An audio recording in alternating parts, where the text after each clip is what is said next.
როგორ დაიწყო შენი გზა data science და BI-ში?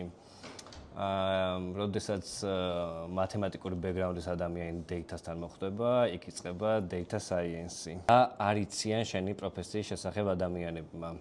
არიციან რომ data science მაგია არ არის, ეს არის ბევრი არასუფთა data და ჭკვიანურად დასმული კითხვები. რა იყო ყველაზე რთული ეტაპი შენს კარიერაში ამ მიმართულებით? ზოგადად რთულია ახსნის მომენტი. მაგალითად რთულია ადამიანს აუხსნა რომ მოდელი ტაროს კარტივით არ წინასწარმეტყველებს.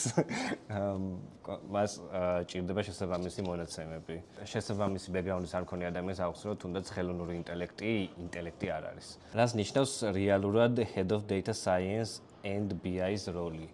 ეს არის ხიდი ბიზნესის საჭიროებებსა და ტექნიკურ გადაწყვეტილებს შორის.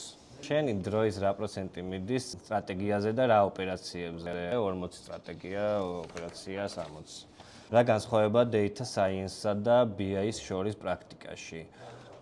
BI არის რა მოხდა, data science არის რა შეიძლება მოხდეს და რატომ?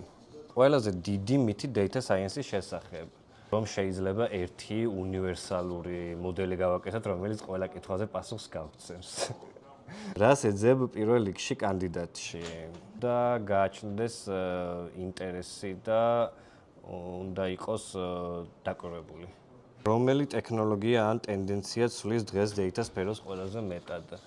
ვფიქრობ, ეს არის generative AI და არა მხოლოდ data სფეროს, ძალიან ბევრ სფეროს დღეს მთავარი ცვლილების გამომწვევი არის generative AI. ერთი რჩევა ადამიანს, ვინც data science სფეროში აპირებს კარიერულ განვითარებას. ისწავლე კითხვების სწორად დასმა, კოდის წერას მერეც მოვასწრებ.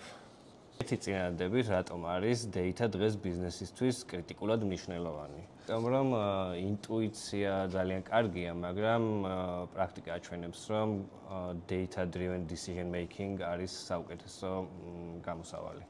დატაზე დაყრდნობილ მიღებული გადაწყვეტილებები, დატაზე და ანალიტიკაზე დაყრდნობით. მოჩა